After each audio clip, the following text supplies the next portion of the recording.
Oui, alors tu voulais dire quelque chose, Eugène? Oui, oui, je te disais, c'est le psaume, le proverbe 22 dit exactement ce que tu as, illustre ce que tu as dit en ce qui concerne Yeshua, quoi, celui qui était avant la fondation du monde et qui lui participe, pour ainsi dire, à toute l'actualité du monde, quoi, hein, à chaque moment, Mais à chaque instant. Bar, dans le psaume 2, Nashku Bar, embrasser le Fils, embrasser le pur, embrasser celui qui était au début, dès le Béréchit, et qui a vu toute la création se programmer. Tout. Depuis le Parce début. qu'il dit même dans le proverbe 22, c'est-à-dire notre Salomon dit qu'il jouait sur le globe de la terre en trouvant son bonheur parmi les fils de l'homme. C'est-à-dire que à chaque instant, pour ainsi dire, la Kabbale est en train de nous mettre en axe de ce que nous devons faire. Absolument. Absolument. Exact. Très bien. Tout ça a été écrit dans les pistes Sophie, les livres. C'est écrit, il faut lire Proverbe chapitre 8. J'ai déjà lu cette passage en fait. Oui, c'est bien. Dans les unes des livres. Je ne sais pas si vous attendez. Dans les unes des livres, c'est Sophie, j'ai déjà lu tout ça. Mais c'est bien. Ok. Super. Super. C'est bien.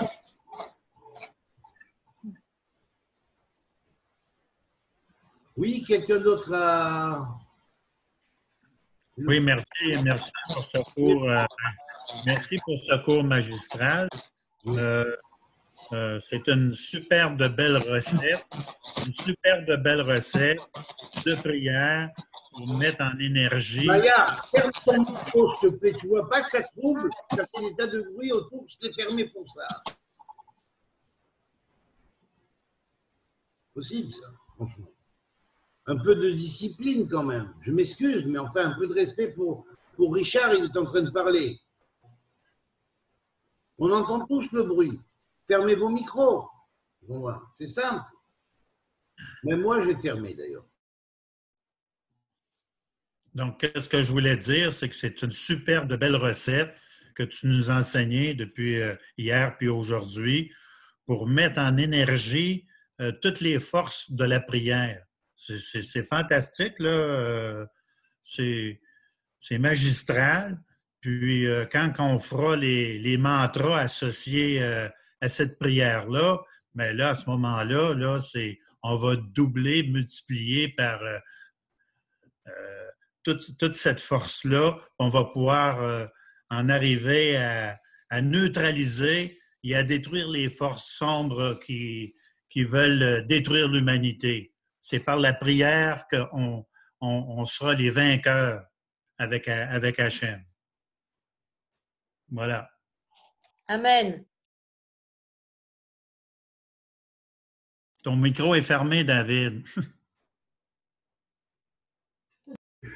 Si certains ont fait en sorte que mon œuvre ne sorte pas, ils ont tout fait pour ça. C'est parce qu'ils savent très bien que si ça passe, c'est enseigné, qu'il y a ne serait-ce qu'une toute petite équipe qui commence à travailler à ce niveau-là. La Géoula, on l'a. Vous savez pourquoi? Par la Smichut Fila, par l'association de la Fila avec la Géoula. On apprend à prier, à rendre des versets vivants. Et quand les versets deviennent vivants, c'est les versets eux-mêmes qui les combattent, c'est pas nous. C'est le verbe. C'est tout. Nous, on fait que ce qu'il faut, on prononce ce qu'il faut, c'est tout. Et comme dit Hachem, comme il a dit à Ezechiel, prononce sur les ossements des morts et ils résurrectionneront. Ézéchiel lui dit, mais pourquoi qui se filme pour prononcer? Et Dieu dit, oui, prononce-toi, je veux que tu prononces. Voilà, c'est ça, c'est tout, c'est simple, il attend qu'on prononce.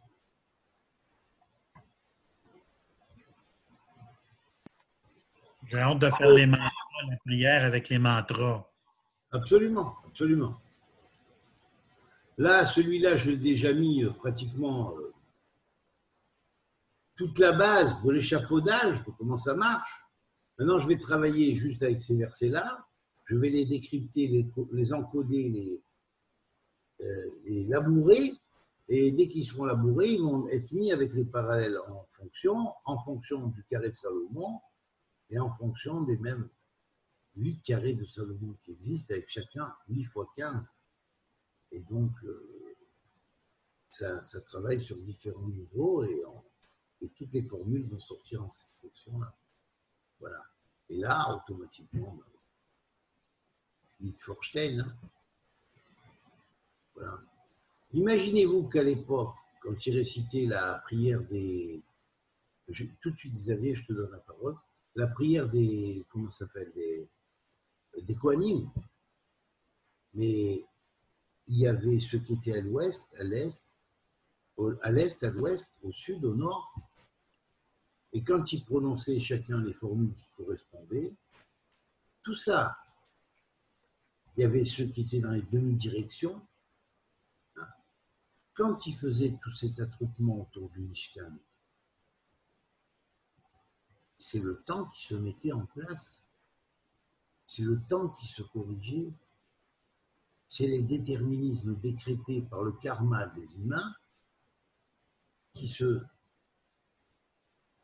révoquaient. Vous comprenez ce que ça veut dire? Ça veut dire qu'on peut changer l'avenir du monde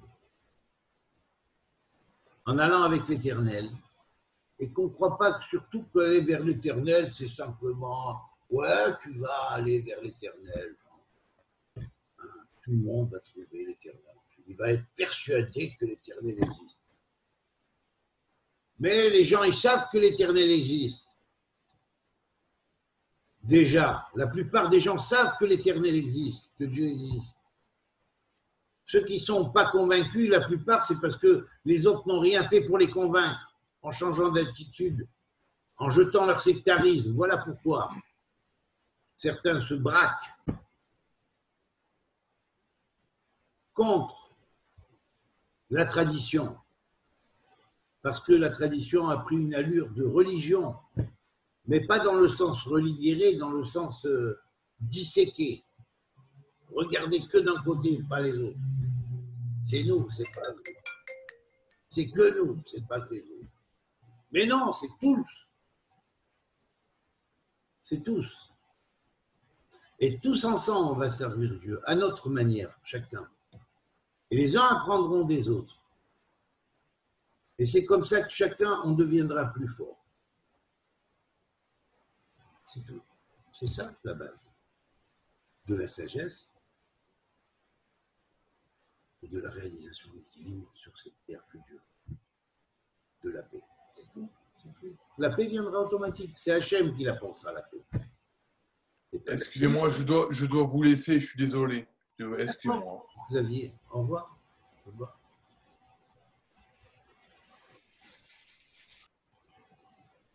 Alex, tu n'as rien dit aujourd'hui.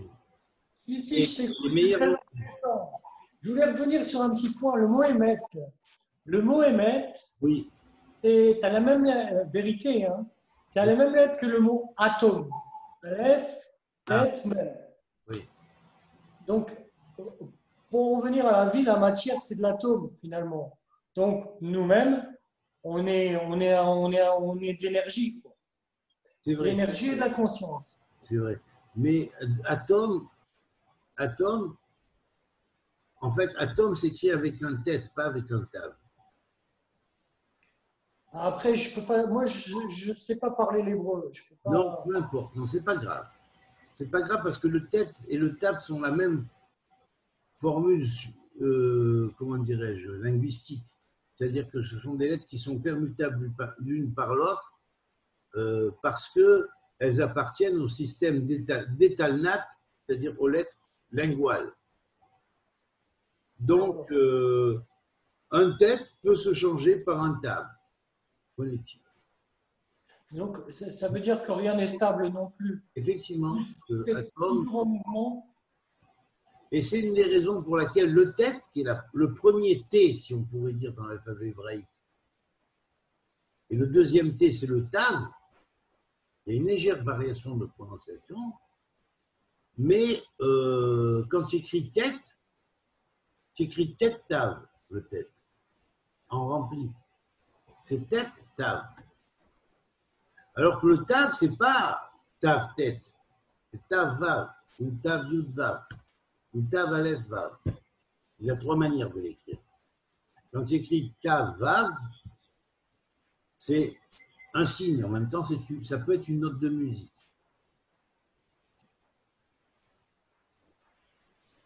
Quand tu écris tav aleph vav, c'est une cellule. C'est une cellule.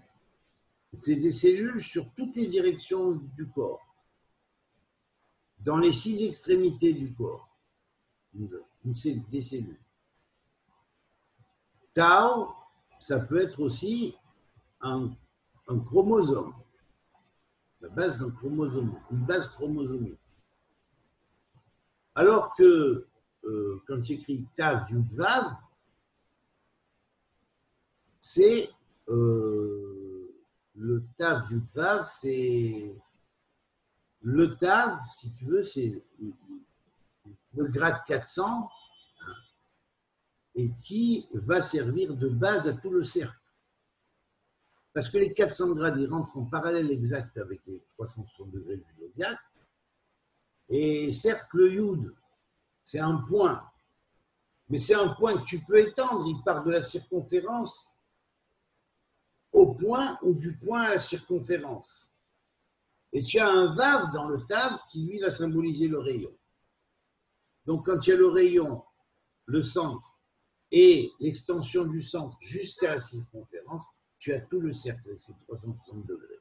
Donc, 360 degrés égale 400 grades. C'est le secret du taille.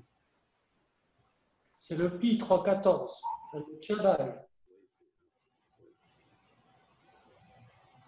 Voilà. Donc ça, voilà.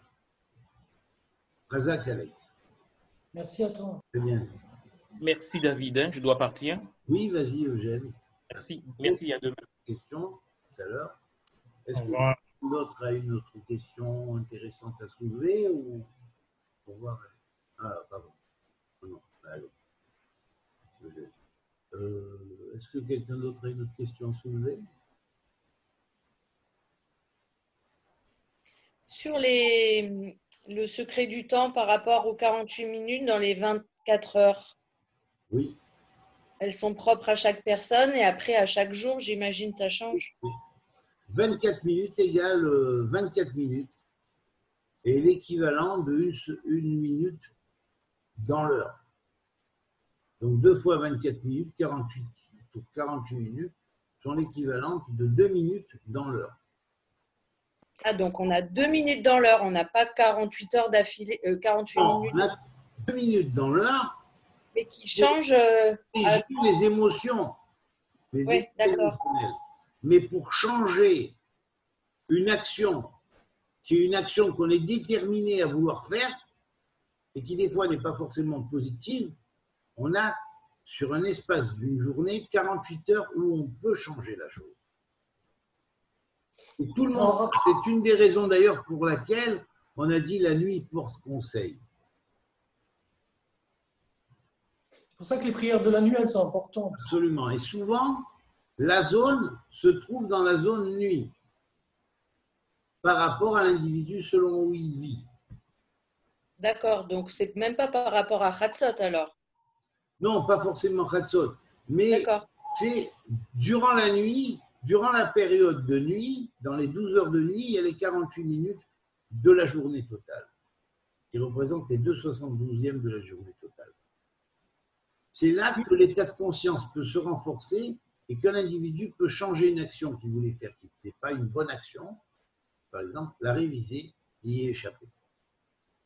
Et la révoquer. Et en la révoquant, il va changer son destin aussi. Parce que toute action mauvaise a un destin, a un karma qui va s'imposer, se greffer en votre vie. Voilà. Oui, parce que le jour, il commence, la création de la journée, quoi, elle commence dans la nuit, après minuit. Voilà, c'est ça aussi, c'est vrai. C'est ça aussi. Et les 24 tribunaux, ça a un rapport? Alors, les 24 tribunaux, oui, ça a un rapport aussi, puisque les 24 tribunaux ils sont en rapport avec les heures du jour. C'est ça, ouais. Hein. Ils sont, si tu veux, disposés en cercle, et chaque juge ancien de chaque tribunal, qui préside à chaque tribunal, se trouve écarté du juge suivant d'environ 15 degrés. 15 fois 24 donne 360 degrés. Donc chacun des trônes est disposé à intervalle de 15 degrés dans un cercle par rapport à l'autre trône. Concernant la prière, David, tu parlais de l'action dans la prière. C'est l'action par le sentiment que Oui. tu mets dans la prière? Oui, en même temps, l'action du sentiment que tu mets dans la prière. Ça, c'est important. Parce que le sentiment va mouvoir, la prière va lui donner une comment dirais-je, Une vie. comment ça s'appelle, oh, je ne sais plus les mots en français, j'oublie. Une tlaavout, Un souffle. une émotion, tu vois. Et donc ça, c'est une chose. Et cette tlaavout va se conjoindre avec en même temps une orientation précise vers un nom, des noms de Dieu qui sont liés au verset de la prière, à chaque verset de la prière que tu peux dire. D'accord. Qui, eux, vont rendre vivant la prière. Tu comprends? Et là, on reçoit, moi, je me rends compte, des fois dans la prière, je reçois des sensations, des messages. Quand je prie même, il y a des messages qui descendent. C'est ce que ça me fait. Hein. Absolument, c'est sûr, c'est vrai, c'est vrai. Hazak, c'est vrai. Et Meir, tu voulais nous dire quelque chose peut-être? Meir, tu parles, tu n'ouvres pas ton micro.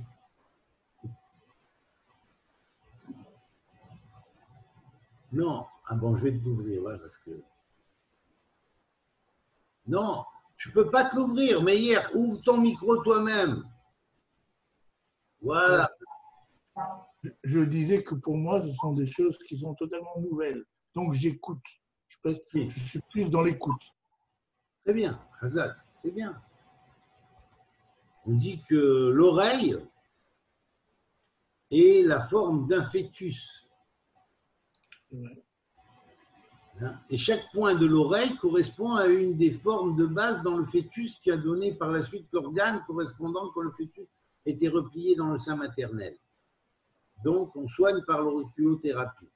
Mais en même temps, tout ce qu'on écoute qui passe dans nos oreilles, et qu'on écoute, on se laisse former par le Verbe créateur comme un nouvel enfant en formation. C'est ce que j'ai tendance à faire. Pour pouvoir naître réellement. L'écoute est la base de la vraie renaissance ce soir.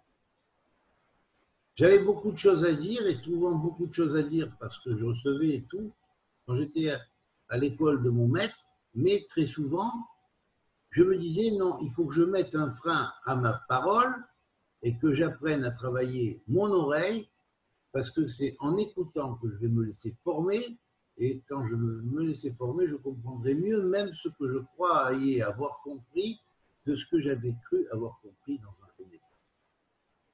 Voilà. Et ça m'a ouvert des horizons par la suite, puisque j'ai vu que, effectivement, par l'oreille, on pouvait se former comme un fœtus, quelque part,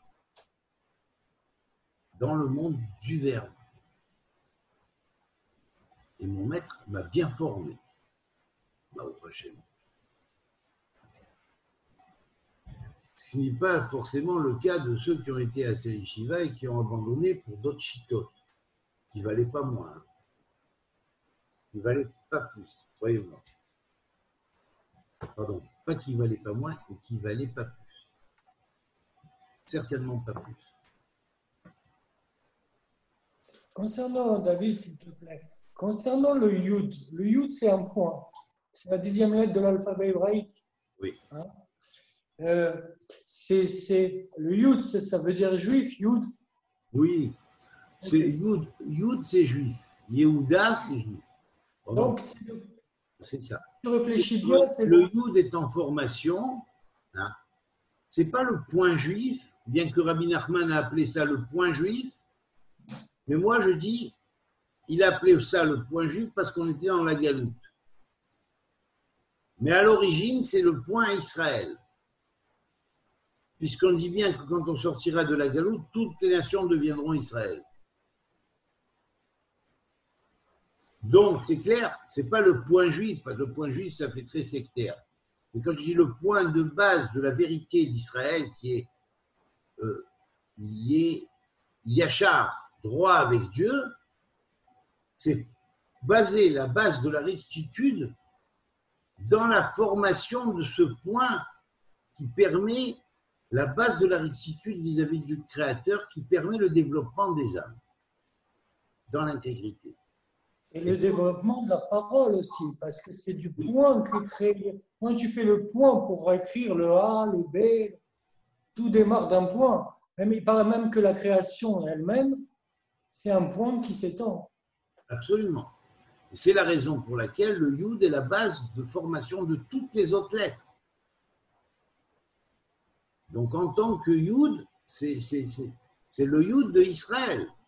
C'est vrai que l'attribut royal d'Israël, c'est Yehuda. Et de Yehuda sont sortis Yud dans le sens Yahoud, les prêtres, même en égyptien, mais c'est aussi les Juifs. Mais bon, quand on nous en à l'ensemble d'Israël, c'est-à-dire aux 12 tribus et non pas à une tribu et demie qui est juif. Juif, ça veut dire galoute. C'est les tribus d'Israël. Nous sommes Israël. Que nous soyons de la tribu de Yehuda, je suis de la tribu de Yehuda. Juif, c'est après qu'on a donné le terme Yehuda, juif. Mais ils en ont fait une religion. Si on avait traduit Yehuda par ce qu'il veut dire, on dirait Yehudai, Yehuda, Yehuda. Yehudi, le venant de Yehuda, est celui qui transmet Yahoo. Yahoo, c'est les 3 premières lettres du nom de Yud Kevavke, et qui dévoile Yud Kevavke, Ad, entre parenthèses, Ad Beli, sans aucune restriction d'ail, de fin. Sans aucune restriction de fin. Celui qui dévoile Dieu, sans aucune restriction de fin, à toute l'humanité, qui transmet cela à toute l'humanité. Ça, c'est le vrai Yehudai. Yehudi. Un Yehudi, ce n'est pas quelqu'un qui se dit on est le peuple élu, on est les meilleurs, et les autres, ils nous sont. Ça, ce n'est pas un Yehudi, ce n'est pas la définition du Yehudi selon la tradition thoraïque, kabbalistique et encore moins prophétique. La tradition prophétique nous dit que si on est des vrais juifs, c'est parce qu'on doit donner la connaissance de Dieu ad belidai, jusqu'à ce que les gens qu'on reçoive, jusqu'à plénitude de ce qu'ils peuvent recevoir. Et chacun, selon sa possibilité, recevra en fonction, parce qu'il y aura des gens qui seront capables de transmettre avec des possibilités de transmission aussi en fonction des gens selon leur capacité de réception. Voilà. C'est ça.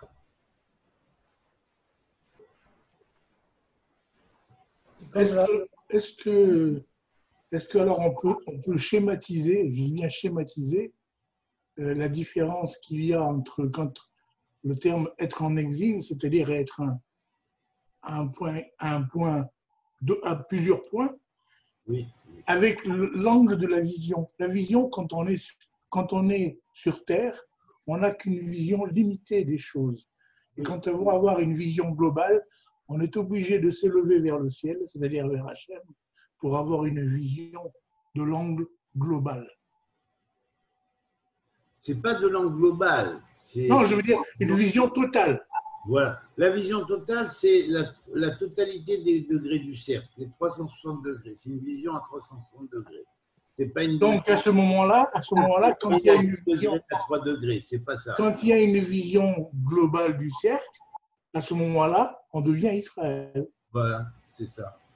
C'est exactement ça.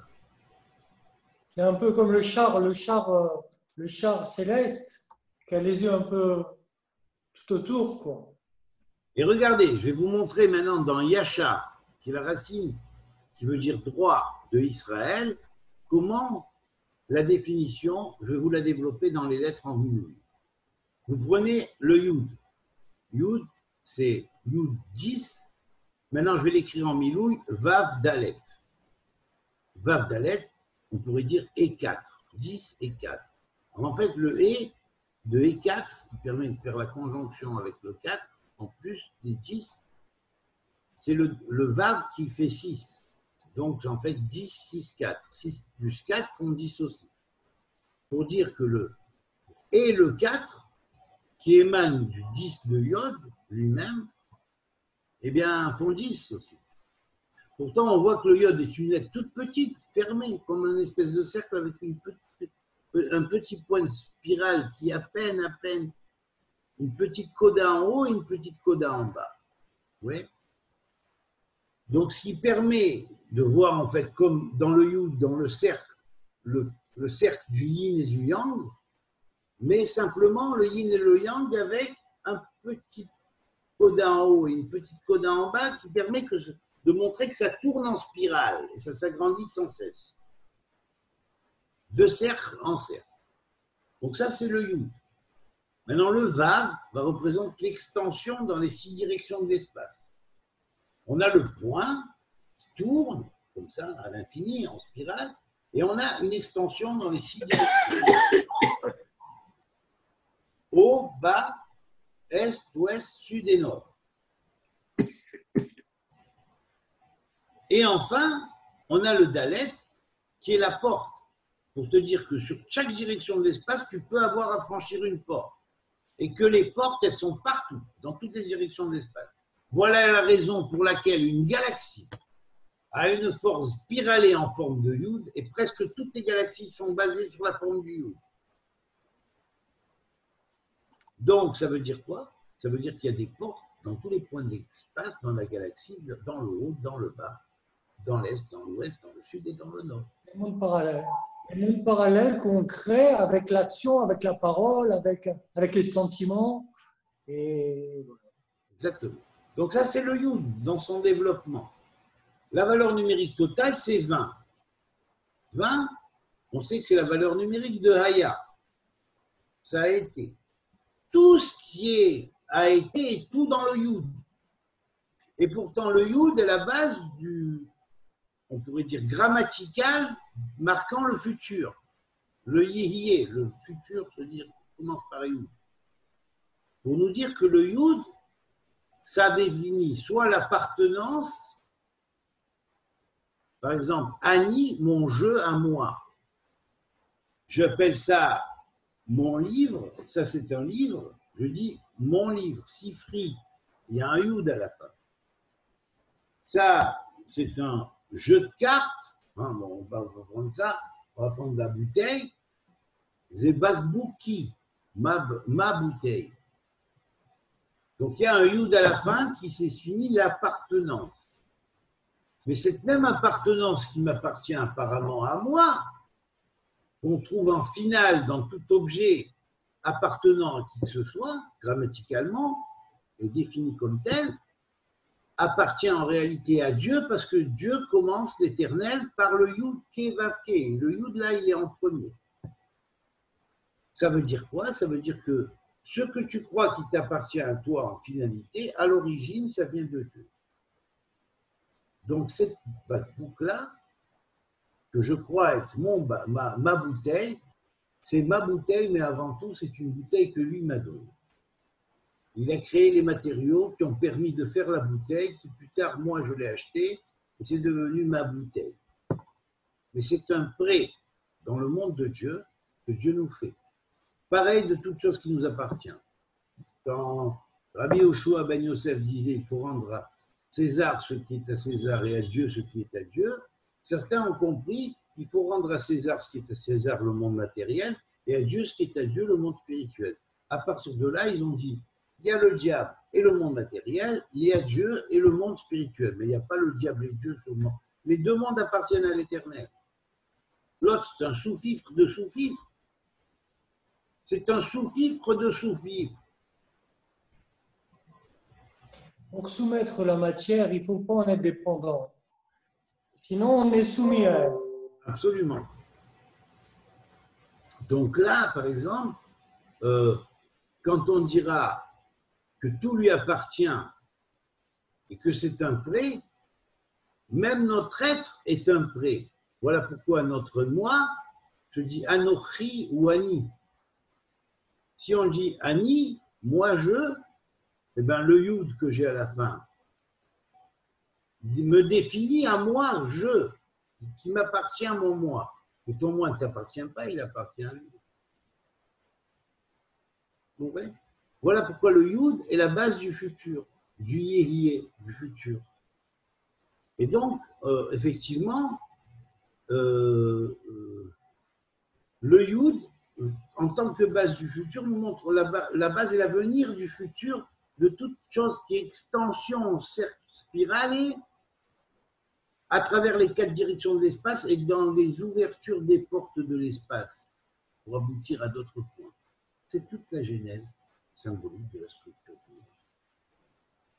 Déjà là, tout ce qui a été, c'est ce qui sera. Ce qui s'est fait, c'est ce qui se fera. Ça a été dans le passé, mais ça sera dans le futur.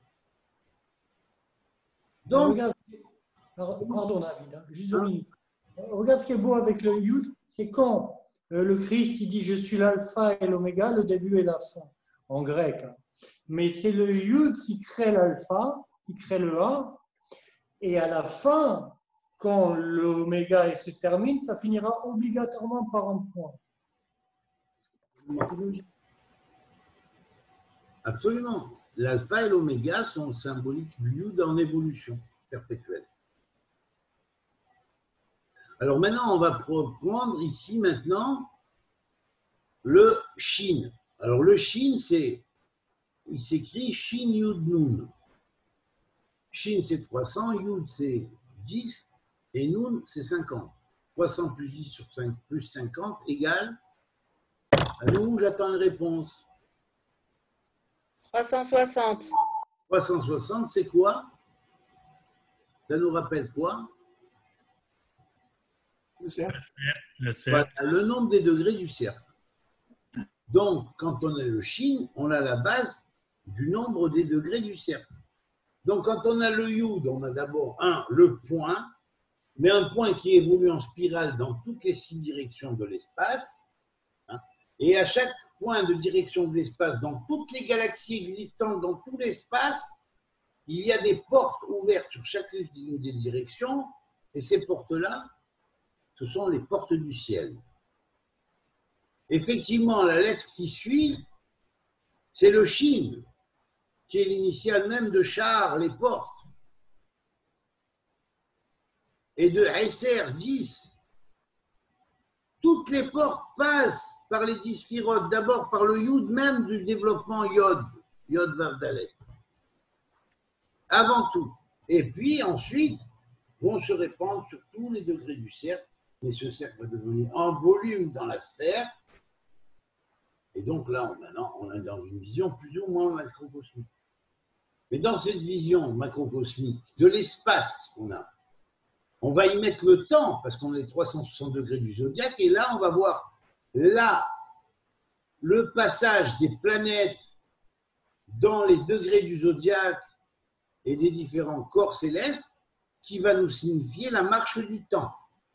On va nombrer l'espace pour en faire du temps et pour en tirer les conclusions temporelles de la numération de l'espace. Et ensuite, on va voir le Resh, qui Resh fait 200 en valeur numérique, c'est-à-dire Aleph, plus Aleph Lamed, plus Aleph Lamed Hey, plus Aleph Lamed Hey Yud, plus Aleph Lamed Hey Yud même.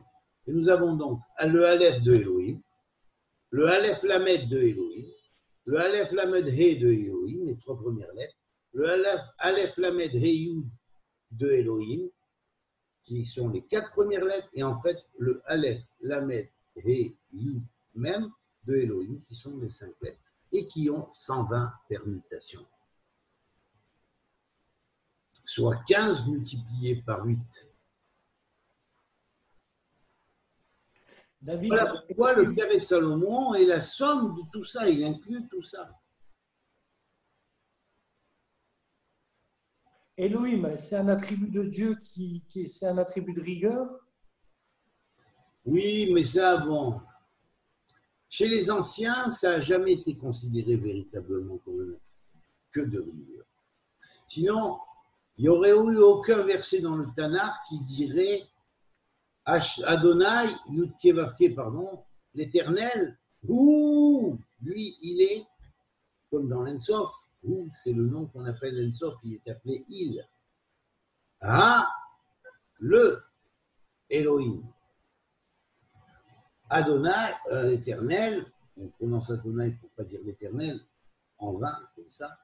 Donc, je dis le Seigneur à la place, mais en fait, Yud-Kevavke, l'Éternel, où il est le Elohim. Il est l'Elohim suprême.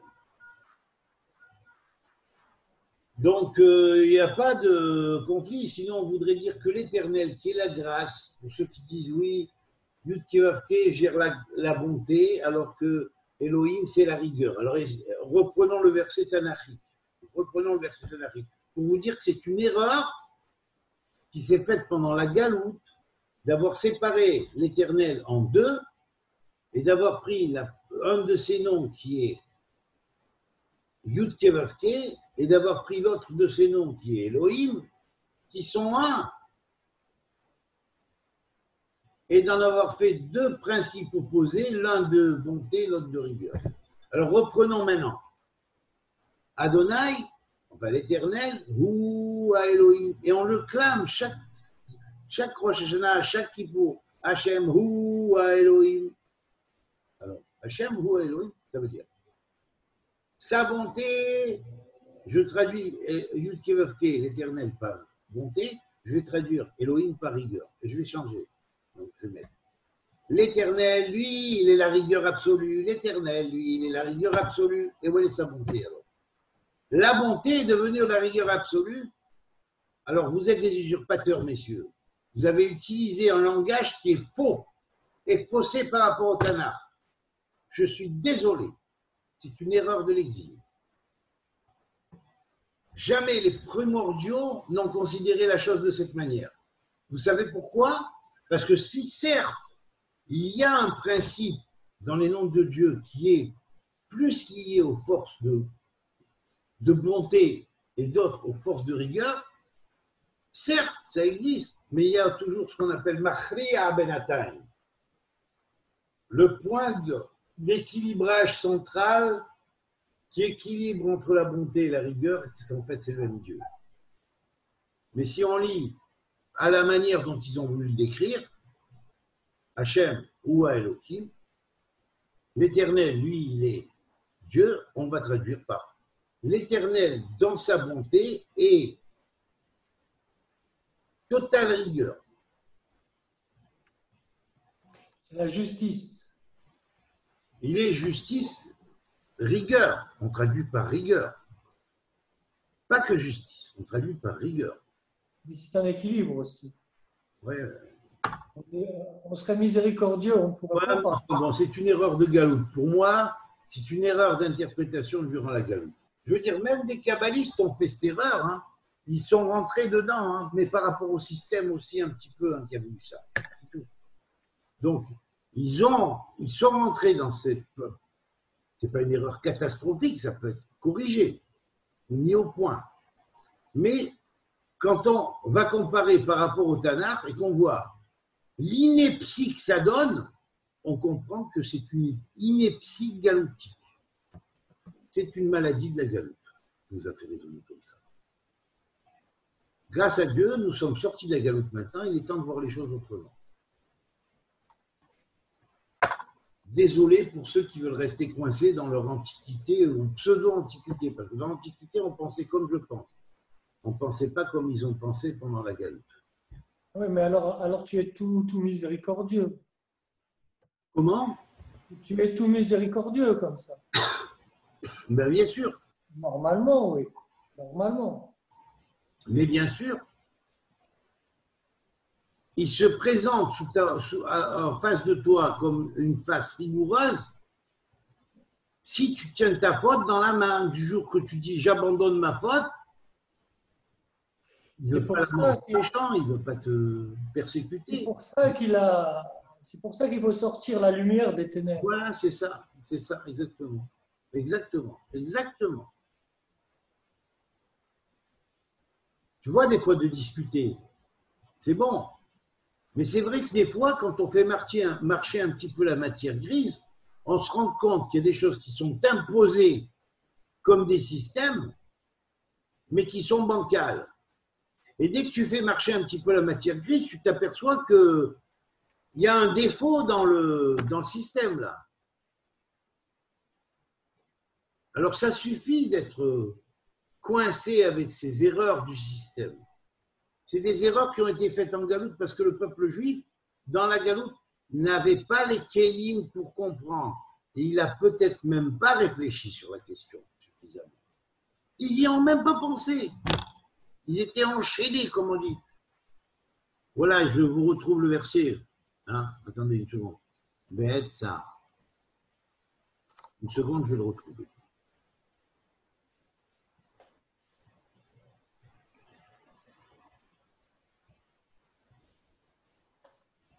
Voilà, tiens. Le Hachem. Hachem. Alors, Hachem. Hanenu lecha kivinu. Prodigue-nous ta grâce éternelle, car vers toi nous nous concentrons. Haye zon'am lefkarim. Permets-nous que tout ce que nous avons semé, quand le matin germe de notre délivrance, au moment de notre souffrance, de notre épreuve. Alors notre épreuve, c'est quand on était en galoute, qu'on voyait les choses d'une manière restreinte, et on demande à Dieu de nous envoyer la grâce afin que nous comprenions par cette grâce-là qu'il n'y a pas un principe de rigueur et un principe de bonté, ils sont un.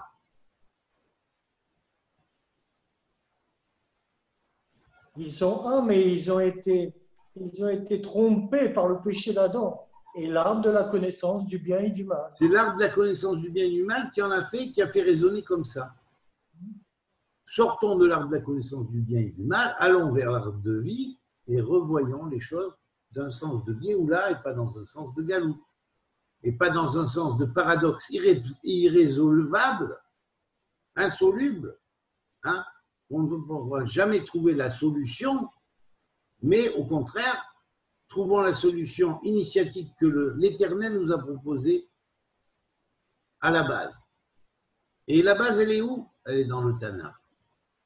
Adonai, l'Éternel, pardon, je ne traduis pas Adonai, l'Éternel, mais l'Éternel, Hachem, Yudke Vavke, ou Ha-Elohim.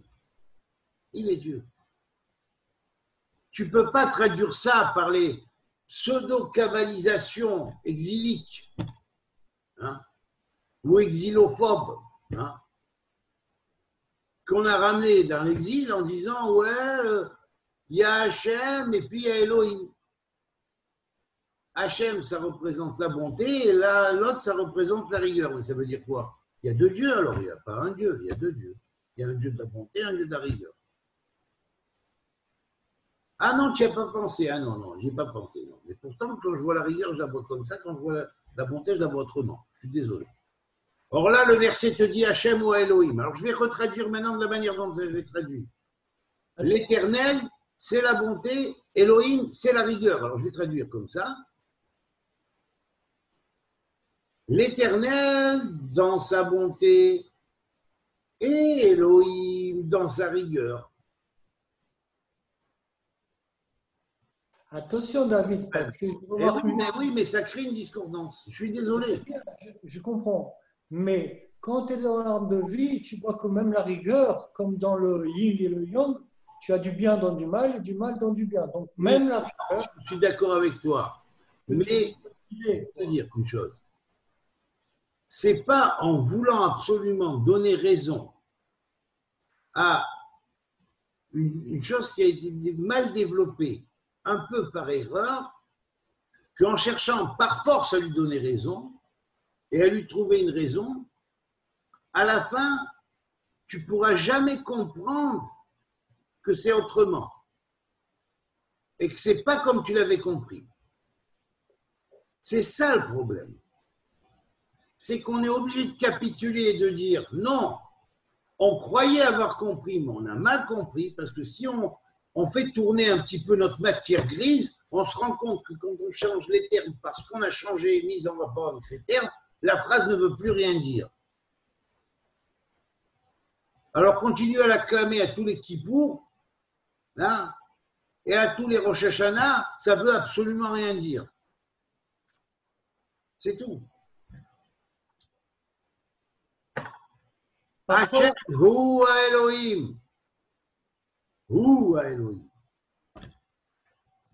Ça me fait penser tout ça. Je vais peut-être dire une bêtise, mais ça me fait penser à la formule de la quadrature du cercle.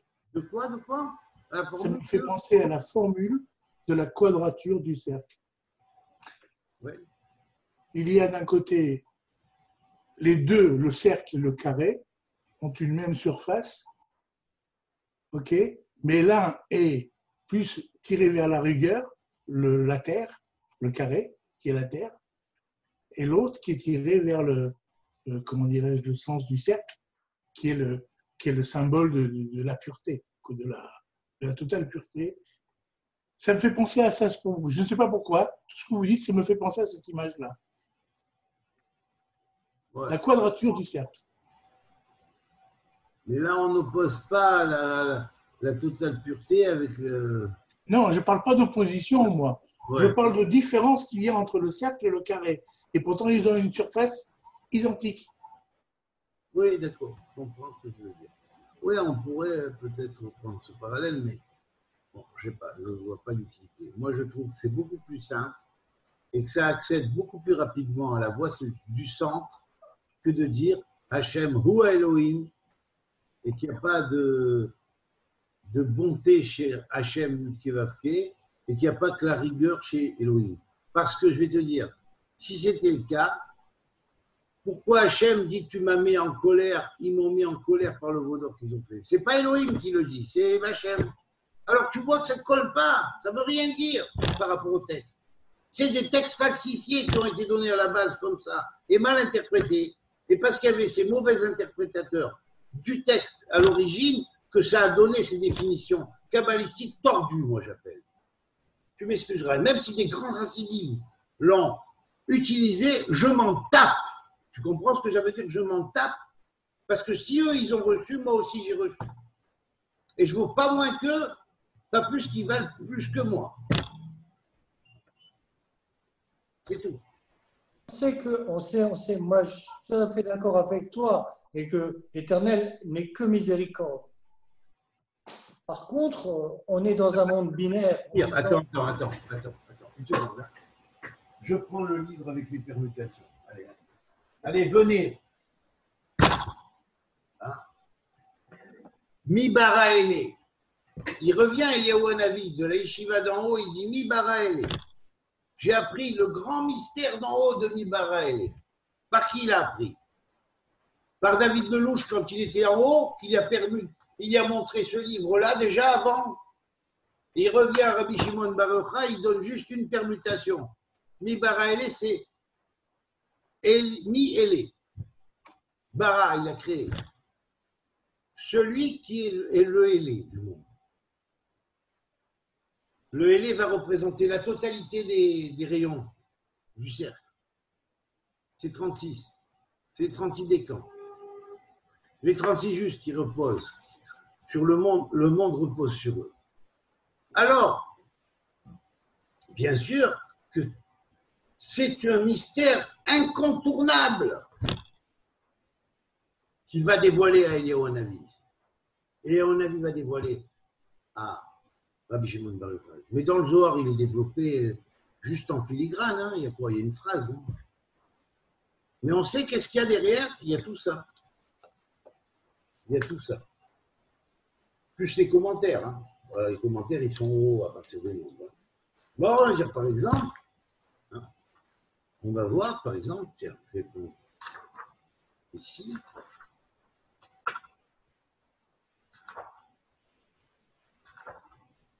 Voilà, on arrive au début.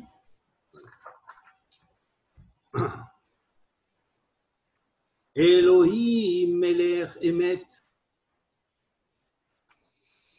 Elihem, deuxième permutation. Melech Bohen, ça veut dire quoi Elihem Melech Bohen? C'est les mêmes lettres que Elohim, permutées. Alors Elihem Melech Bohen, ça veut dire Dieu et eux tous. Car il est le roi qui sonde le cœur et les reins et qui connaît chacun. Et là, Melech Bohen, ça commence par bête, son attribut de Bohen, qui sonde. Il sonde dans quoi? Il sonde grâce à la sagesse cachée, que des fois, cette grâce, cette sagesse cachée, il la dévoile à ceux qui le craignent et ceux qui aiment vraiment. Alors après, troisième permutation. Il aime Haï, Melech Goel. Il aime Haï, il est muet dans le Haï, dans le Hé. C'est-à-dire, dans ce monde, il est muet. Mais tu entendras parler de lui dans le monde futur. Là, je te développe le Zohar, hein, là où c'est pas marqué. Hein. Je fais descendre la lumière du Zohar céleste, hein, qui a été éclairée par ces quelques formules-là. Et je te la fais descendre maintenant pour t'expliquer. Melech Goel, c'est ça qui est le roi de gloire, de délivrance. Goel. Alors, il aime Haï, celui qui est muet. Il est muet dans ce monde, mais pas dans le monde futur. Dans le royaume du monde futur, il ne sera pas muet, parce que vous l'entendrez. Et il parlera comme le Goël, et à travers du Goël. David, tu permets? Oui. Moi, je ne pense pas qu'il soit muet, l'Éternel. Je pense qu'il nous parle en chaque instant. Je n'ai pas compris. Tu ne penses pas que... Je pense que l'Éternel, il nous parle en chaque instant. Et il nous parle... Il a une parole ici sur terre aussi. Il a une parole dans... Bien sûr. Une parole vivante. Mais bien après, c'est ça. Je comprends ce que tu dis, Alec, mais c'est évident. Mais là, quand il veut dire il aime Haï, c'est-à-dire il est muet dans ce monde. Parce que ce que tu crois connaître, ou ce que tu crois qu'il te parle, ou ce que tu crois qu'il t'a parlé, et qu'il t'a pu t'exprimer, hein, il n'a pas exprimé dans ce monde, il va l'exprimer dans le monde futur. Et ça, c'est son nom ici, c'est le roi du Goël, le roi de délivrance, car il est le Goël suprême, le vrai Goël, le vrai délivrant, mais qui va s'exprimer au travers du Goël aussi. Tu comprends? Donc, il aime Haï, il est la base dans ce monde présent, du monde futur, mais il est muet. Muet, c'est-à-dire que tu crois entendre ce que tu entends, c'est bien. Mais si tu savais tout ce qu'il a à te dire, et sur lequel il est muet, ben voilà, en faisant parler le texte. Si tu savais tout ce qu'il a à te dire et dans lequel il est muet, tout comme Eliyahu Hanavi qui revient de la yeshiva d'en haut, qui arrive et qui dit à Rabbi Shimon Bar Yochai, j'ai été interpellé à la yeshiva d'en haut par un suprême, par un mystère suprême qui a été développé. Rabbi Shimon Bar Yochai pose la question, quel mystère? Il dit le mystère de Mi Bara Elé. Qui a créé cela? Mais tu peux dire aussi, Ma Bara Eli. Qu'est-ce qu'a créé? Mon Dieu. tu peux dire Ilam Hay, Ilem Barahai. Ilem Barahai, ça voudrait dire Ilem, le muet, celui qui se tait dans la création, qui est rempli de sagesse, mais qui se tait. Il a créé ce que tu vois aujourd'hui comme le monde présent, mais dans lequel il s'exprime très peu par rapport à ce qui s'exprimera dans le monde futur. Et quand tu comprendras qu'est-ce qu'il a créé, parce que pour le moment, tu crois avoir compris ce qu'il a créé, tu n'as rien compris de ce qu'il a créé. Voilà. Et ça, tu ne pourras le comprendre que quand j'aurai vécu la délivrance. Et pour vivre la délivrance, le mot Goël fait 40, tu dois monter comme Moshe jusqu'au ton propre Sinaï pour en 40 jours recevoir ta propre Torah. Alors, il peut dire aussi, Elé, Barami, c'est Elé, c'est ce Elé, ce voici toutes les ciels et la terre, les cieux et la terre, tout ce que vous voyez dans les cieux et la terre, et tous les mondes. Bara, qui est-ce qui a créé cela? C'est c'est la cause des causes. C'est la cause des causes. Meler Dagoul, c'est le roi qui est Dagoul, qui est en même temps comme un étendard, comme un drapeau, hein, comme les porte-drapeaux qu'il y avait dans le Sinaï, qui se mettaient les porte-drapeaux à l'est, à l'ouest, au sud et au nord, avec ce qu'on a expliqué hier, tu verras, dans le Midrash Conan, hein, je vais le mettre tout à l'heure, eh bien, tu verras que tout ça, c'est une dynamique de l'armée d'en bas qui fait à l'image de l'armée d'en haut. On pourrait dire aussi Eli Barama au lieu de Mi Bara Ele. Eli Barama. Eli Barama, c'est qu'Eli Barama. Eli, mon Dieu, a créé le Ma. Le Ma, c'est quoi? C'est le microcosme, mais le Ma originel, c'est le macrocosme. C'est tout le Ma, c'est tout le quoi des choses. On peut dire aussi Eli Barahem, c'est mon Dieu qui les a créés à tous. Et il est de tous l'ipséité.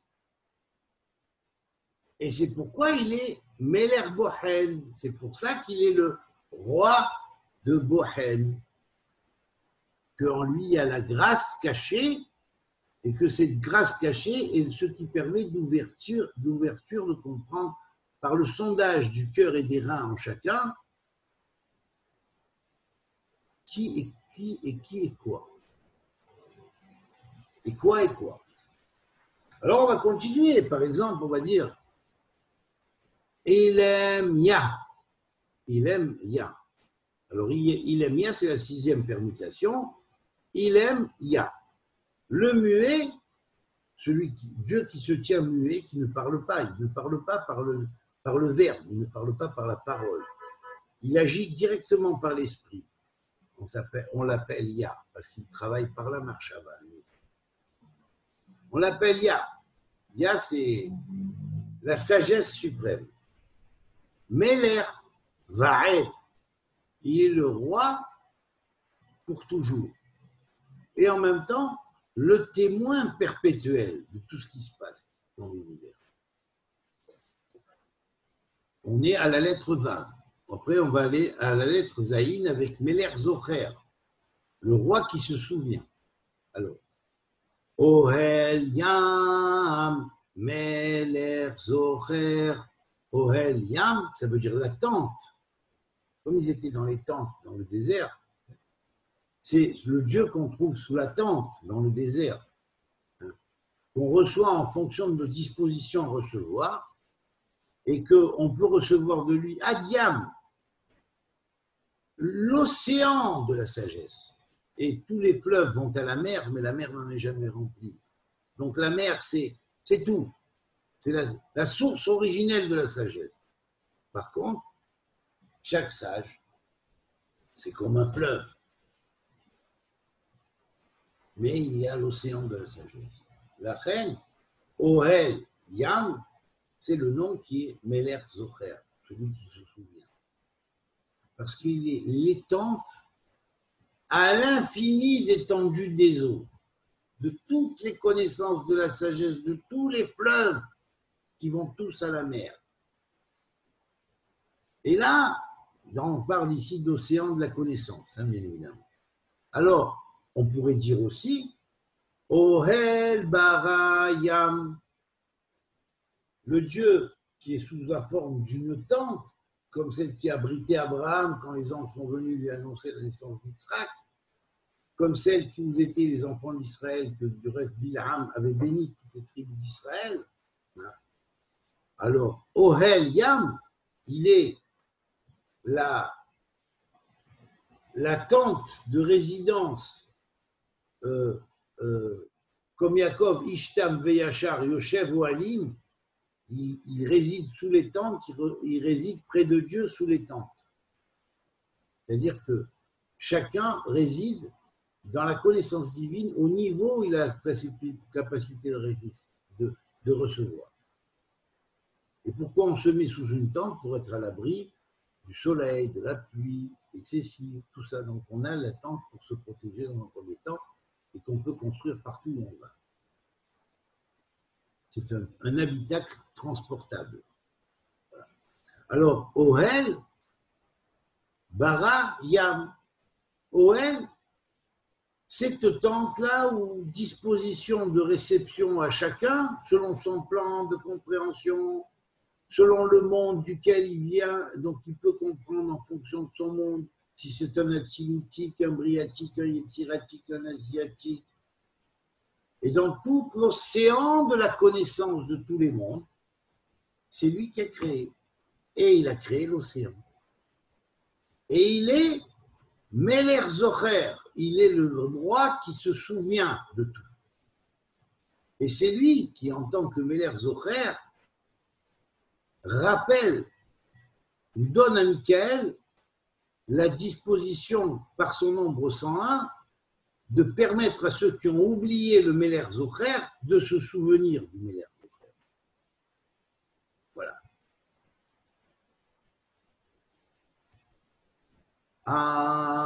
Ahei Lam. L'unité du He est dans la correspondance de ce monde et de notre monde futur, qui est la causalité du monde dans lequel nous habitons. Meler Hanin, c'est le roi de la grâce, de la bonté qui descend dans les mondes. On est à la 8e permutation, Hanin, ça commence par Het. 9e permutation, qui est donc liée au Shem Tov, Tov qui veut dire bien, bon. Ahem li. Dans le futur, tous ceux qui sont eux deviendront moi, m'appartiendront. Pourquoi? Alors ça, c'est Dieu c'est son nom de Dieu. Tous les eux qui sont émanés de mon unité originelle, le Aleph, et tous les eux qui sont jaillis d'un Aleph originel et primordial,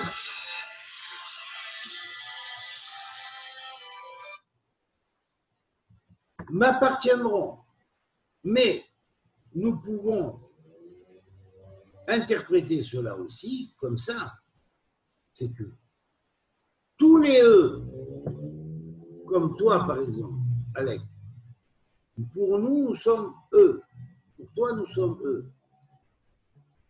Eva, Meyer, Richard, Maya, Solange et moi, nous sommes eux par rapport à toi. D'accord? Donc, sinon, nous sommes eux par rapport à toi, tout comme Maya, Eva, Solange, toi, Meir et Richard. Je vais boucler le son parce que sinon, je ne vais pas arrêter de continuer. Comme ça, les gens ils devraient comprendre qu'on est occupé, qu'on ne peut pas répondre. Bon, des fois, si on dirait la comprenette, voilà. Donc, le M, dans le futur, ceux qui sont eux, par rapport à moi, seront en moi. Seront moi, seront en moi. Ça veut dire que moi, j'ai en moi, mais je suis aussi eux. Donc vous, je suis un point d'étincelle de Richard, de Meyer, de Solange, de Eva, de toi, Alec, de Maya, et je transmets en fonction. Et chacun de vous est pareil.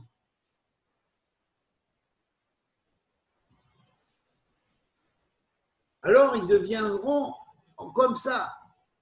Et ça, d'où ça vient, chacun peut devenir tous les autres, ce qu'il appelle les autres, car il a les autres en lui.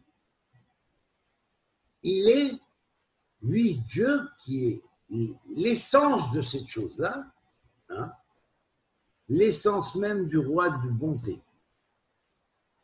Et chacun qui arrive à cette chose-là comprendra la bonté divine. Et c'est par cette bonté divine que nous existons. Et c'est par cette bonté divine, et c'est la seule possibilité que nous avons, c'est en comprenant cette bonté divine que nous pouvons vraiment évoluer vers. Et être bon et être vrai. Et aimer l'autre et ne plus lui faire du mal. Parce que l'autre, c'est nous-mêmes. Si nous faisons du mal à l'autre, nous faisons du mal à nous-mêmes. Parce que l'autre existe en nous-mêmes. Tu viens de résumer exactement le verset « Tu aimeras ton prochain comme toi-même, tu devras t'aimer ». Exactement.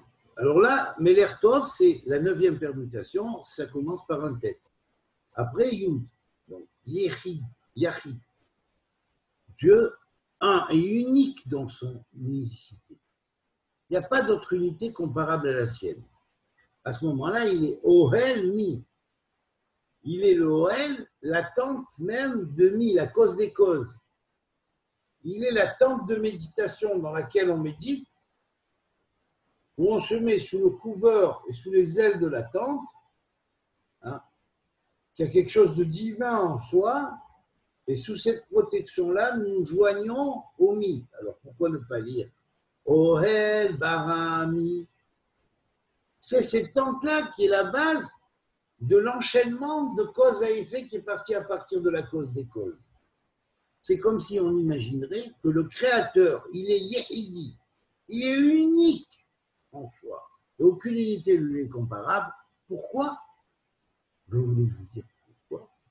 D'abord, c'est parce que Yahid est égal à 32, et 32, c'est les voies de la sagesse. Donc, à partir de Yahid, sont sorties les 32 voies de la sagesse, qui sont les 10 sphirotes et les 22 lettres. Mais en plus, parce que il est le roi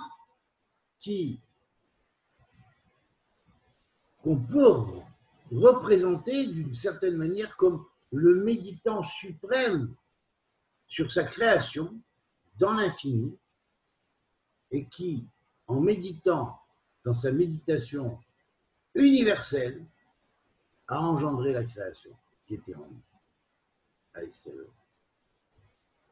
C'est ça le secret de Ohel. Vous comprenez, hein? Alors quand on prétend dire oui, il faut dire aux autres, il y a Dieu qui existe. Tu prends les gens pour des cons, quoi. Les gens, tu crois qu'ils ne connaissent pas tout, que savent pas que Dieu existe. Commence à leur apprendre de cette manière. Ça, c'est autre chose. Là, effectivement, tu apprends. Ça te parle, ça touche ton cœur. Achetez le bouquin d'un tel, Rav qui a écrit pour l'universel, et vous saurez que Dieu existe. Mais va se faire voir avec Dieu existe. Tout le monde le sait que Dieu existe pratiquement. Même les incroyants et ceux qui se disent athées, ils pensent qu'ils savent que Dieu existe. Et ça, c'est encore plus. C'est pour ça, c'est marqué Mi Bara Elé. Tu sais pourquoi c'est marqué Mi Bara Elé? Parce que Bereshit Bara Elohim. Hein? Or, Bara Elohim, ce sont les lettres de Mi, Bara, Elé. Qui a créé cela? Dieu a créé, sont les mêmes lettres que Mi, Bara, Elé. Qui a créé cela? Alors ça veut dire quoi? Quand tu es devant Bereshit, Bereshit c'est un terme de temps, au commencement. en primordialité. Bara, c'est un terme d'espace. Alors, primordialité, le temps. Bara, terme d'espace. Pour numérer le temps. Parce que n'oublions pas qu'on est quand même dans l'éternité. Hein. Donc, c'est à partir de l'éternité que ça part. Hein. Donc, on parle de ce qu'on appellerait la temporalité. Et pour déterminer dans la temporalité le temps, on doit avoir l'espace. Bara. Elohim. Alors, l'être qui est créateur à la fois de l'espace et du temps se manifeste. Donc, quand on dit Bara Elohim, égale mi Bara Elé, eh ben c'est comme si on disait, même tous les savants qui se sont posés des questions, hein, mais qui est-ce qui a créé ça? Vous vous imaginez l'univers d'un bout à l'autre, combien il y a de machins, des milliards d'années et tout ça? Et l'autre, il va faire, quand vous aurez sondé jusqu'aux profondeurs infinies des temps, et que vous aurez sondé, pourquoi Elohim est en troisième? Je vais vous dire pourquoi. Même si sur les 70, ils l'ont mis en premier, parce qu'ils ont dit qu'ils n'auraient pas compris. Parce que quand vous aurez fait, et tous les savants du monde, même les plus sceptiques, auront fait l'analyse d'un bout à l'autre de tous les espaces et de tous les temps existants, ben à la fin, la conclusion, c'est qu'il y a un être qui s'appelle Elohim qui a créé cet espace, ces espaces. Voilà pourquoi Bara et Elohim sont les mêmes lettres que ni Bara et Elohim. Ça veut dire c'est l'optimisme suprême. Car Eliyahu Navi parle à Rabbi Shimon Bar Yochai, il dit c'est l'optimisme suprême. Ça veut dire que même ceux qui se sont posés les questions depuis les origines des temps et jusqu'aux finalités des temps et des espaces, à la fin, ils vont découvrir que c'est Elohim qui a créé. C'est le mystère suprême. Dès la première formule, c'est le mystère suprême. Ça veut dire quoi? L'athéisme n'existe pas. Même les plus grands athées, un jour ou l'autre, quand ils seront devenus savants dans leur athéisme, et qu'ils auront dit, on a fait le poids de tout l'espace, il y a 10 milliards d'années que nous sommes intelligents, eh bien, nous avons conclu, ayant fait le jugement sur tout l'espace existant, nous avons pu trouver déterminé. Et de tous les temps que nous avons sondés, il y a un créateur à la création. C'est le mystère. Apprends sur ce créateur, on va dire, tu sais, faut que je te dise, hein, achète le bouquin, pour ça tu sauras qu'il y a un créateur. Mais tu prends les gens pour des tumbles ou quoi?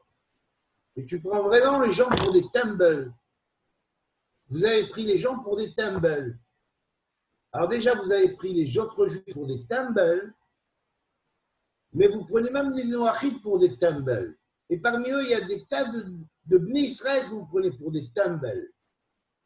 Alors, soignez-vous dans votre tumbleisme à vous, déjà, d'abord en premier. Et apprenez, ça vaut mieux. Bon. Et à partir de là, venons, commençons à apprendre. On est au premier pas, là. Ça s'appelle apprendre Hachem. C'est pas chercher à investir dans un bouquin et mettre le plus de fric possible. Mettez-y le plus de fric possible pour l'imprimer parce que c'est fait des dons et machin. Moi, j'ai pas cherché à vendre tout ça. Je le donne gratuitement parce que Dieu l'a donné gratuitement. C'est tout.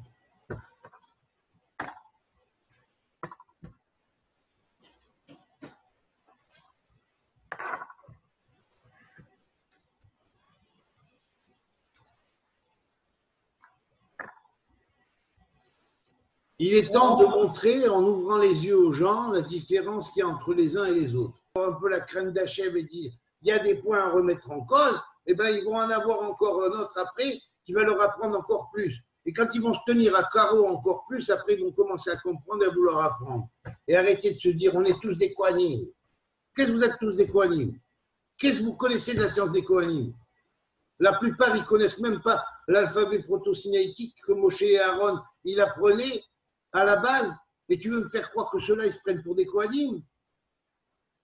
Ils le dénigrent, le proto-sinaïtique. Ils ne connaissent pas les écrits de Qumran, alors que c'est reconnu, les écrits de Qumran, c'est marqué que les Bnei Tzadok HaKohen seront à la fin des temps au troisième temple, et ils veulent faire un troisième temple sans Bnei Qumran, alors sur le Talmud. Ben, allez vous faire voir, bande de charlatans que vous êtes. Là. Bande de charlatans que vous êtes.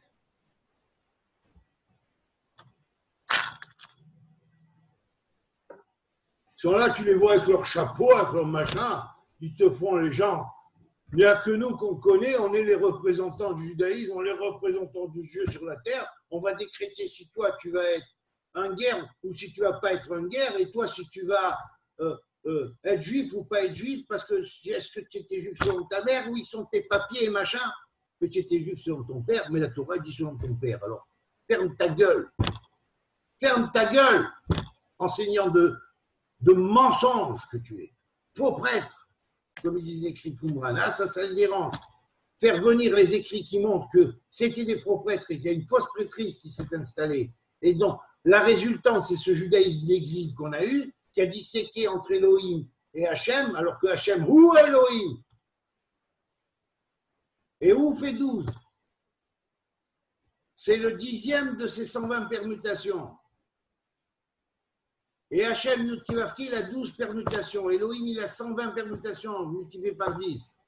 Et où fait 12? Alors, allez raconter ça à la petite sœur d'Éphraïm, hein, avec votre judaïsme de Galout, là. Allez raconter ça à la petite sœur d'Éphraïm, avec votre judaïsme de Galout. Ça va.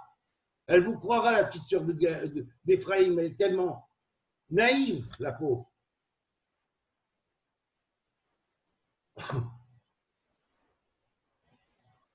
Tu sais qu'il y a beaucoup de prières qui ont été prises du mauvais côté. Et ça a aussi créé beaucoup de choses qui ont mis beaucoup de tromperies dans le monde. Mais bien sûr. Tromperie sur tromperie. Non, mais arrêtez, oh, ça suffit votre cinéma, là. Ça suffit votre cinéma. C'est de la politique, ni plus ni moins. Et des marchandages du temple, ça rapporte la religion. C'est tout, ni plus ni moins. Ça rapporte la religion. Ça se vend bien, les bougies de Rabbi Meir, les bougies de Baba Saleh, les bougies de Rabbi Akiba, les bougies pour Rabbi Shimon Bar Yochai, et tout ça. Ça se vend bien. Ça se vend bien. Mais Hachem, il n'aime pas ce qu'on vend bien. Et eux, si on leur avait demandé, ils ont dit, mais le compte de la misvah, ce ne serait pas qu'ils vendent mes bougies, ce serait qu'ils donnent mes bougies. Qu'ils aillent travailler, qu'ils achètent des bougies, qu'ils en donnent quelques-unes. Ils feront comme c'est marqué dans le Pirkei Avot. Avoir un travail, c'est bien d'associer avec l'étude de la Torah. Sinon, c'est déséquilibré.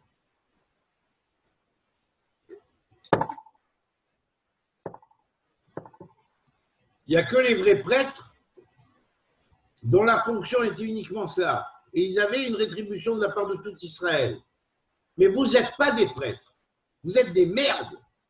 Voilà ce que vous êtes.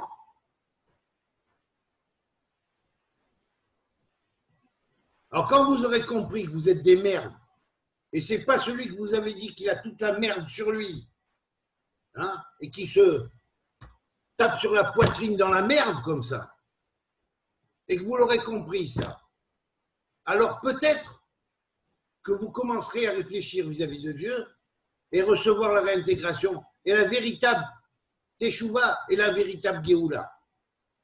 Mais ne me jouez pas les machins parce qu'il vous connaît à l'endroit et à l'envers. Et moi, je vous connais aussi à l'endroit et à l'envers parce que j'ai séjourné profond dans les ténèbres. Alors, je vous ai vu à l'endroit et à l'envers, je vous connais. Dans vous et dans votre double. À moi, vous ne me la jouez pas.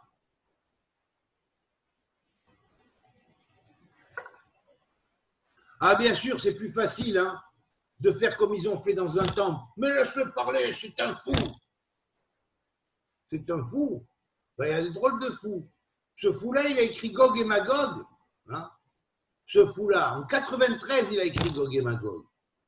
Et tout ce qu'il a marqué dans Gog et Magog, c'est arrivé jusqu'à l'heure actuelle. Alors quand même, c'est peut-être un fou, mais il a une drôle d'analyse. Hein. Il a analysé ça mieux que Bibi Netanyahu, mieux que Trump, mieux que le roi du Maroc, ou que le prince d'Espagne, ou le comte de je ne sais où. Hein. Ou le pape de Rome, ou l'imam de je ne sais quoi. Tu comprends? Il a vu tout ça. Comment il a vu? Ah, bizarre quand même, hein, ce fou. Comment il a pu voir ce fou? Hein? Et quand je dis, je me défends, on me dit, mais pourquoi tu te défends? Pourquoi tu accuses? Je dis, ah, ils tapent dans le dos, ils font des complots secrets et machin, et moi, je n'ai pas le droit de me défendre? Non, mais qu'ils aillent se faire pendre. Eux, leur machin, et leur décret, et leur chérem, et tout ça, que ça leur retourne sur leur gueule. Parce qu'ils sont champions des décrets, par en dessous. Alors, pour faire les choses dans le dos des gens, c'est les champions.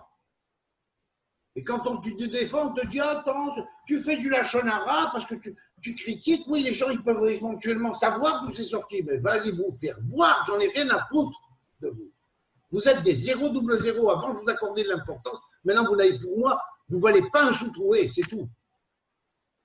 C'est tout. Voilà, je dis ce que je pense. Voilà, c'est tout. Il y en a marre. Ils sont allés un peu trop loin.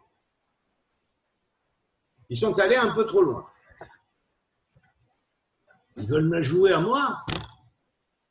Ils veulent me la jouer à moi. Ils veulent me la jouer les saints. Leur sainteté, je la connais, là. À l'endroit et à l'envers.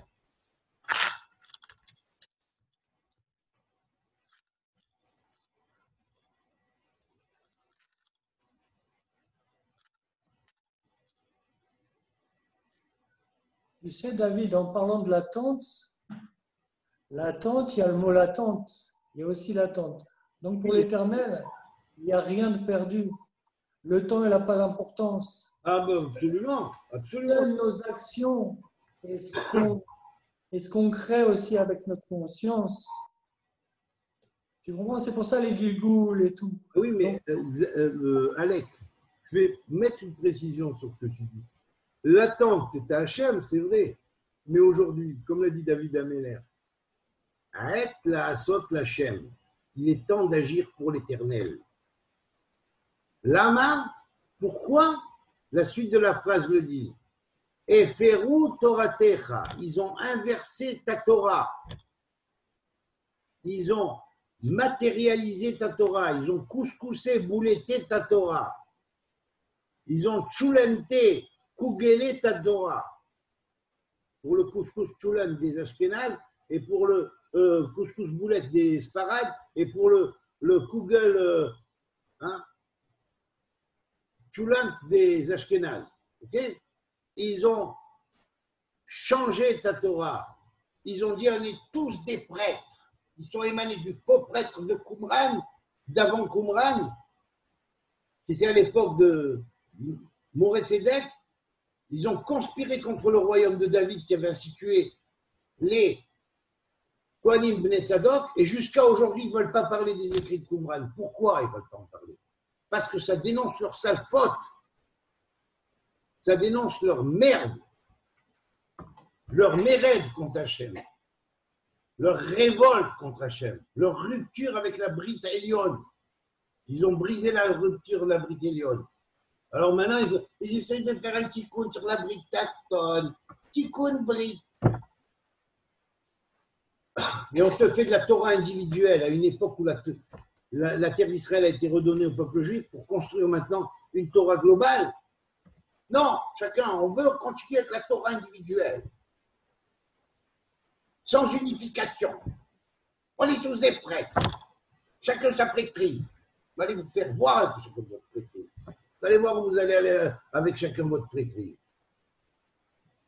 Vous avez amené des dynimes qui sont tombés sur tout Israël, sur tous les Juifs, dans l'histoire, par le racisme que vous avez communiqué à la base, par la cassure que vous avez fait avec le christianisme, en traitant les chrétiens de minimes et en induisant une prière en plus dans la Hamida, mettant 13e bénédiction.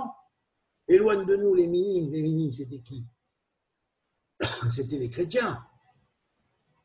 Vous voyez le cours de Daniafé qu'il a fait à Acadème. Il y a quelqu'un qui l'a contesté, pourtant il y avait des rabbins dans la salle, il n'y a personne qui l'a contesté, parce qu'ils savent que c'est vrai. Alors qu'ils ne nous la font pas. Hein. Vous croyez que Hachem, il laisse insurger contre un personnage et dire pendant des milliers d'années qu'il est le contraire de ce qu'il peut représenter, ce qu'il a pu amener. C'est quelqu'un qui venait de la lumière, vous l'avez inversé en faisant quelqu'un des ténèbres, et vous croyez qu'Hachem ne va pas le faire réparer, ça? Hein, vous croyez quoi?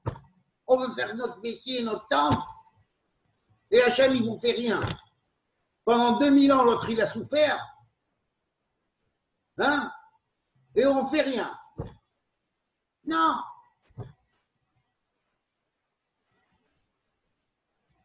Comme il a dit l'autre, moi je ne le rétente pas. Le dino, là.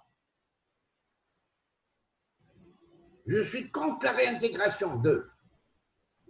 Mais va te faire voir, il n'a pas besoin de toi pour être réintégré, fils. Tu es un pauvre type, toi, un pauvre nion, de rien du tout. Un gnocchi. Et tu veux faire croire que tu t'opposes à la réintégration d'eux, mais tu es qui, toi, Bichlal? Tu as vu, tu as connu, tu sais quoi? Tu commences à peine à vivre. Ce que moi, personnellement, David Lelouch, dans ce Gilgoul, il y a 35 ans, à la yeshiva, je commençais déjà à le vivre, tu commences à peine un petit peu à entrevoir. Et tu te crois, ça y est, tu es arrivé, toi, hein? Et tu craches sur ceux qui ont plus de connaissances que toi, tu picores des miettes, et après tu les arranges à ta sauce, et tu t'en fais ton livret Torah extraordinaire que j'ai découvert, incroyable. Vous allez faire une découverte fantastique. Mishebelach Abotchenu, Abraham, Israël, Yaakov, allez-y, donnez. Moi, je ne suis pas un rabbin, mais je suis un rabbin quand même. Hein. Alors, étant donné que je suis un rabbin, j'ai le droit à recevoir de l'argent. Hein. J'ai le droit de vendre le temple, comme les autres. Hein. Alors, je vends le temple, allez-y. Investissez pour moi. J'ai un nouveau bouquin qui va sortir. Mais si vous vendez les trois ensemble, vous avez un prix. Hein. Là, va, marchand du temple, va. Va, marchand du temple. Va, marchand du temple, va.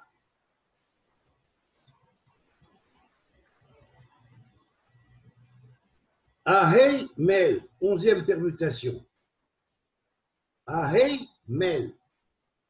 C'est le He et l'unité du Hay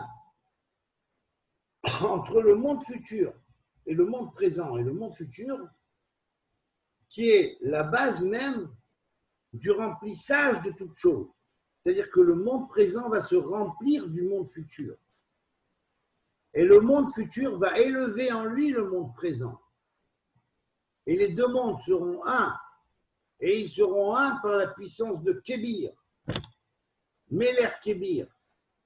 Dieu Kébir. Kébir, ça veut dire quoi? Ben, ça veut dire Kab Bir.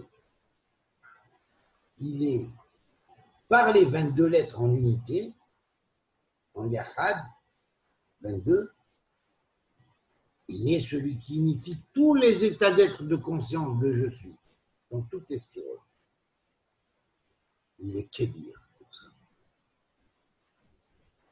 Il est Kébir, et il est grand, et en même temps, Bahir. Bahir, c'est-à-dire lumineux, clair, mais Kébir. Alors pourquoi ne pas faire cette permutation-là qui n'est pas mentionnée dans le Zohar, mais qui est allusionnée. Hein? Ahé Baramal. Ahé Baramal, c'est-à-dire le Hé, l'unité entre le monde futur et ce monde présent, a créé la base du remplissage de l'un par l'autre et de l'autre par l'un. Et c'est là qu'on voit la grandeur de Meler Kébir. Dieu est grand. Les Arabes, ils ont pris un des noms, ils ont pris ce nom-là, ils ont dit Hannon, ils ont dit Kibir. Oui. Et il y a 99 des noms qui sont ici, dans les 120 noms, qui ont été retranscrits par les 99 noms d'Allah dans le Coran, qui a été adapté après par le soufisme, qui a suivi un peu plus ou moins certains procédés de la Kabbalah héroïque, qui a donné la perle de l'islam. Donc il n'est pas lié à l'intégrisme. Il y a aussi des soufistes qui, des fois, ils sont un petit peu intégristes sur les bords. Hein. Mais ça, d'une manière cachée, tout en prenant le soufisme d'un côté, et de l'autre côté, ils prennent la tarika, donc du soufisme. Du soufisme. Voilà. Alors on est donc à la 11e permutation, ça commence par l'attribut, commence par la lettre Kaf qui est la 11e lettre. Kébir.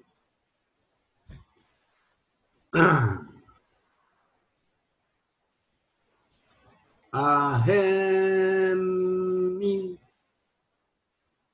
Le même, le Aleph qui est tous les autres, les tous les autres, hein.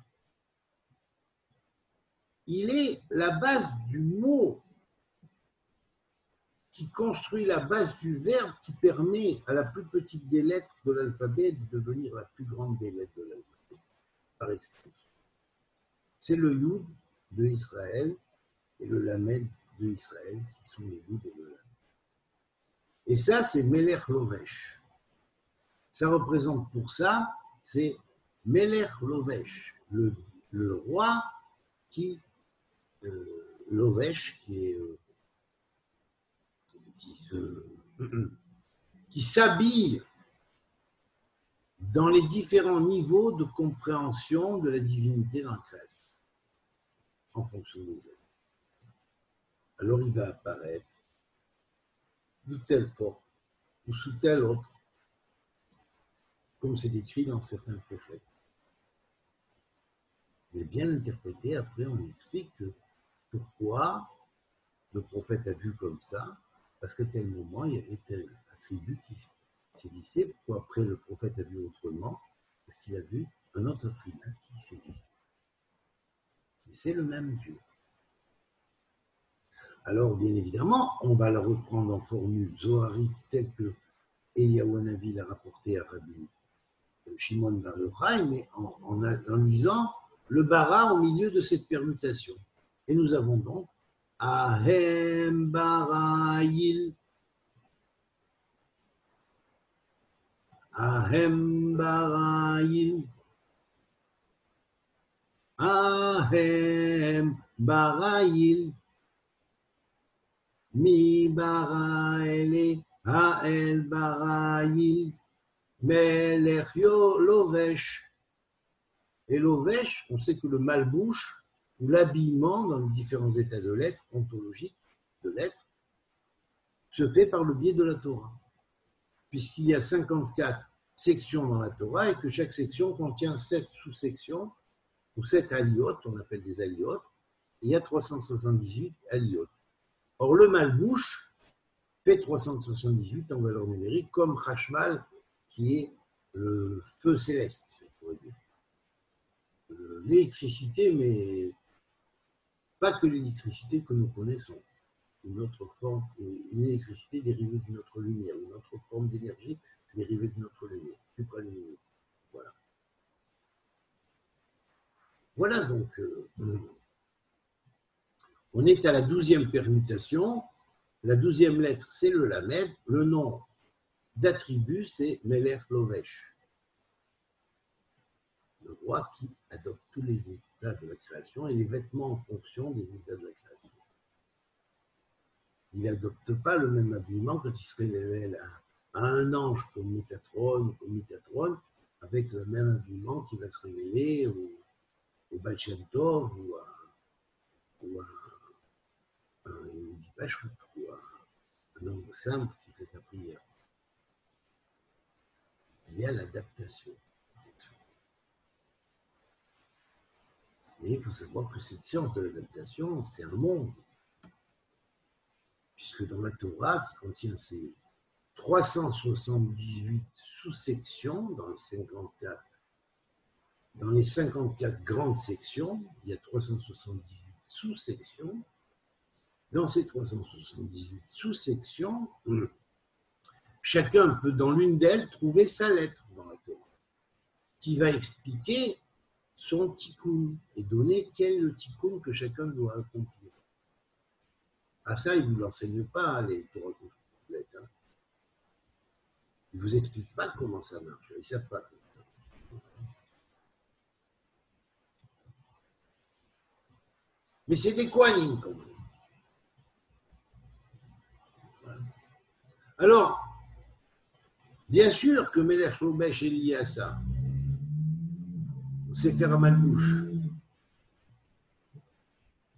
Alors, la 13e lettre, c'est le même. Melech Moshel. Roi exerçant sa suprématie sur les mondes. Aïl Hem. Et là, il se révèle comme Aïl Hem. Il est l'agneau de tous. En tant qu'agneau de tous, comme une des permutations d'Élohim, il a son propre livre qui est le livre de l'agneau scellé de cette sceau.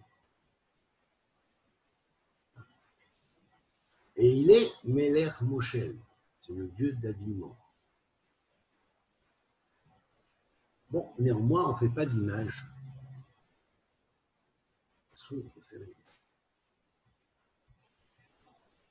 Voilà. Après, on a Melech Nora, 14e, Melech Somer, 15e, Melech Roser, 16e, Melech Podé, 17e, et on voit que ça suit l'ordre de l'alphabet.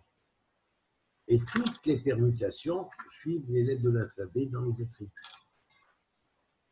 Et il y a 10 permutations qui sont liées aux sphéroïdes.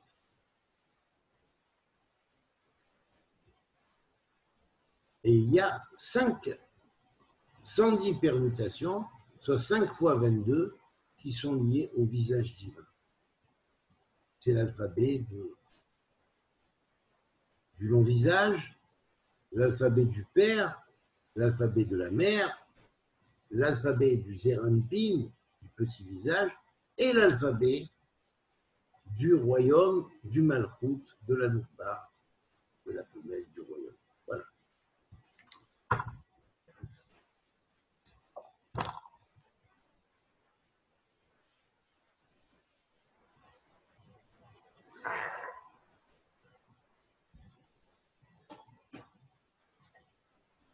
Bon, ben voilà, je m'excuse, hein, je vous ai un peu fatigué là. Hein. Mais enfin, ça vaut le coup, hein, il fallait le dire, hein, c'est très important. Voilà. Important, c'est intéressant. On a continué. Ah oui, ah oui.